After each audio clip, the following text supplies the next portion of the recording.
ဒါကတမယာပင်စီးပွားဖြစ်ဆိုင်တောင်းတော့စီးပွားဖြစ်ပဲပေါ့နော်အပင်100ကျော်တယ်ဒါမဲ့လေမသိဘူးဆိုတော့ကိုကလည်းမလုတ်တက်တာလည်းပါမှာပေါ့နော်မသိတော့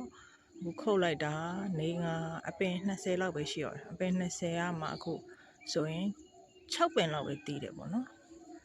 6ပင်လောက်ပဲတီးတယ်အခုဆိုရင်ဈေးကောင်းနေပြီနှလုံး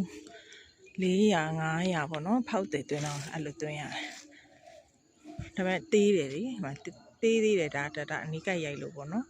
နည်းနည်းကြီးတယ်ထင်ရဒါတော့သေးသေးတယ်ရောင်းပန်းမဝင်သေးဘူးပေါ့နော်ရောင်းပန်းမဝင်သေးဘူး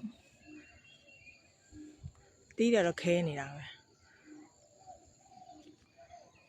ခဲနေတယ်မလေးပစ္စည်းလေးတွေပဲရှိသေးတယ်ဒါအနီးကပ်ရိုက်လိုက်လို့ဒီလားပစ္စည်းလေးတွေပဲရှိသေးတယ်